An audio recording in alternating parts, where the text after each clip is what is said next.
Mesdames, Messieurs, bonjour à toutes et à tous. Bienvenue au journal. 3 nouveaux membres du Conseil constitutionnel ont prêté serment ce matin pour un mandat de 9 ans au sein de cette juridiction chargée de dire le droit. Lamine Kéré, Larba Yarga et Balamine Ouattara siégeront désormais au sein du Conseil. Vrai suspense ou résultat déjà connu, dans tous les cas, les Libériens seront fixés aujourd'hui sur le nom de leur prochain président. La Commission électorale nationale NEC a promis de dévoiler les premiers résultats de la présidentielle de mardi. Idrissa Kéré, Larba Yarga et Balamine Ouattara, ce sont là les 3 nouveaux membres du Conseil constitutionnel installés ce matin dans leurs fonctions. Ils ont prêté solennellement serment de remplir leurs responsabilités au sein de cette juridiction. La cérémonie s'est déroulée en présence du président du Faso, Roch Christian Kaboré. Le Conseil constitutionnel œuvre à respecter la loi fondamentale et à protéger l'état de droit. Reportage Alidou Badini Mounira Kéré. De façon solennelle, les 3 nouveaux membres du Conseil constitutionnel prêtent serment.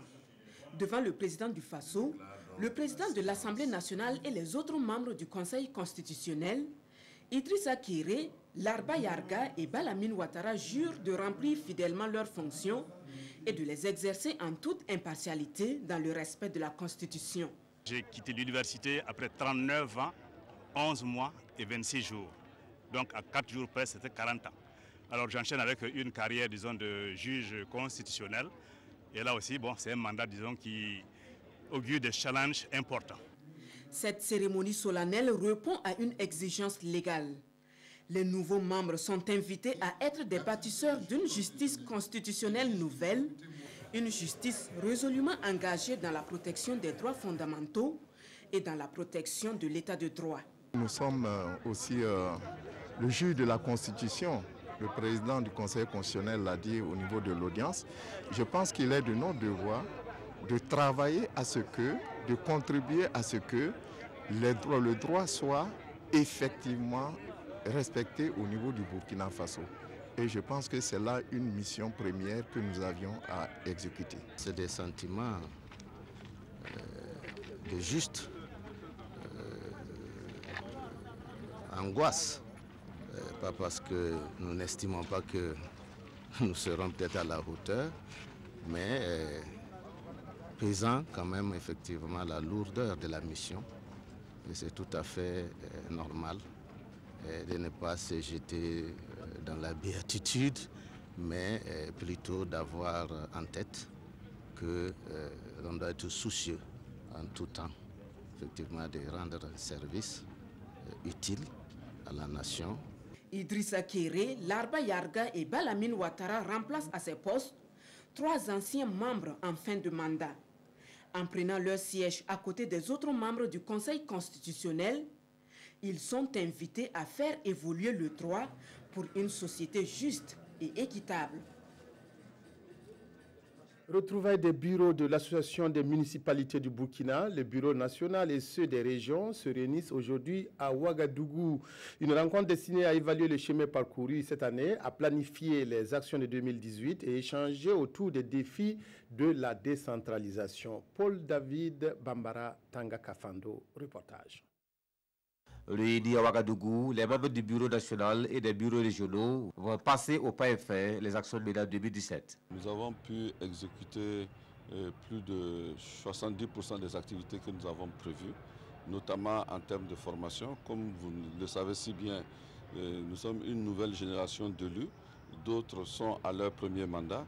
Donc il fallait donner des outils aux différents élus locaux pour qu'ils puissent exercer pleinement leurs fonctions. Et pour 2018, ce sont de nouveaux projets, de nouveaux défis. Comme nous sommes les premiers acteurs de cette décentralisation, il faut que nous arrivions à stabiliser déjà nos différents,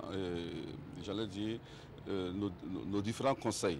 Vous savez que ça et là, il y a quelques perturbations au niveau des conseils municipaux, mais le cadre juridique et réglementaire étant en train d'évoluer, nous espérons que l'année prochaine, on verra plus de stabilité. Une situation qui préoccupe également le ministère de tutelle qui prépare un projet de loi qui sera bientôt soumis à l'Assemblée nationale. Nous sommes en train de rédiger un code général des collectivités territoriales Et je crois qu'avec l'adoption de ce code-là, beaucoup de problèmes vont être résolus puisque nous sommes partis donc des faits concrets qui sont vécus sur le terrain pour essayer de codifier, de mettre un certain nombre de garde-fous pour éviter donc qu'on ne soit toujours en train de remettre en place des exécutifs locaux. Cette rencontre statutaire est la première de l'année 2017 et la deuxième de la mandature de la nouvelle équipe. La deuxième session du comité de pilotage du projet de transport et développement des infrastructures urbaines se penche sur ses activités de l'année 2017. Le projet financé par la Banque mondiale et la coopération suisse est exécuté dans les régions du centre-est, du nord, de la boucle du Moune et se charge du bitumage de la route Manga-Zabré. Tout ceci pour contribuer à la mobilité et l'accès des populations aux infrastructures dans les zones rurales. Yacouba Gamene, Vincent Tiendrebeogo. Améliorer la mobilité et l'accès aux infrastructures dans les zones rurales et urbaines en cas de crise ou de situation d'urgence. C'est l'un des objectifs visés par les acteurs du projet de transport et de développement des infrastructures. Réuni en session ordinaire, le comité de pilotage veut mettre en place des composantes pour poursuivre normalement le mécanisme mis en place depuis le 9 novembre dernier. Oui, l'objectif recherché, c'est la mobilité et l'accessibilité des zones du projet, les zones ciblées, à savoir les régions urbaines et interurbaines où effectivement se passe le projet. À savoir, nous avons Dédougou, nous avons Koudougou, Wayouya, Manga et Tankodogo. Nous allons approuver ou valider le programme de 2018, à savoir le plan de passation, le rapport d'activité et la mise en œuvre des recommandations qu'on avait eu à poser. Nous allons effectivement revisiter ces recommandations et voir si effectivement elles sont de mise, si elles sont tenues ou comment en tout cas nous allons faire pour la mise en œuvre de ces recommandations. Dans toutes les composantes, le bilan est satisfaisant, au-delà même de la moyenne, c'est-à-dire que presque les 100%. Le projet vise à construire des infrastructures de désenclavement dans les zones de production. Il bénéficie de l'appui financier de la Banque mondiale et de la coopération suisse. Un budget estimé à plus de 8 milliards de francs CFA pour la première composante, en attendant les 3 autres. De nombreuses structures dressent un peu partout le bilan de leurs activités. Ainsi, l'Association interprofessionnelle du coton du Burkina a tenu une assemblée générale jeudi et vendredi dernier à Bobo-Dioulasso. Au cours de ces 48 heures, l'association a passé en revue les activités menées entre 2014 et 2016. Cette démarche traduit la volonté des différents acteurs de la filière coton de tourner définitivement la page des crises qui ont secoué l'UNPCB. Reportage Lamine Karantao, Kadourou Menki. Après 3 années d'interruption, l'Union nationale des producteurs de coton du Burkina, UNPCB, renoue avec ses assemblées générales ordinaires. C'est donc une assemblée sous forme de bilan sur une période étalée de 2014 à 2016 qui réunit ici à Bobo-Dioulasso les différents acteurs de l'or blanc du Burkina. À cette rencontre, il sera également question d'envisager les perspectives pour la bonne marche de la filière coton. Aujourd'hui, c'est l'occasion vraiment de présenter le bilan aux membres de l'UNPCB et pour montrer ce qui a été fait. Et ce sera une belle occasion pour nous de montrer un peu le plan d'action budget de l'année 2018. Cette initiative émane de la volonté du nouveau bureau mis en place il y a 10 mois. Avec cette assemblée générale, l'UNPCB se conforme désormais à l'acte uniforme relatif aux droits des sociétés coopératives de l'Organisation pour l'harmonisation en Afrique du droit des affaires OHADA. Vous savez, il n'y a pas longtemps nous traversons une crise sans précédent. Grâce à la conjugaison des efforts de nos partenaires techniques et financiers, le gouvernement et tous les acteurs, la sérénité est revenue. Avec cette rencontre, on pourra mener nos activités dans la tranquillité et en règle. 48 heures de travaux devraient permettre aux participants venus de 28 provinces productrices de coton de mener des débats constructifs pour redynamiser la filière coton.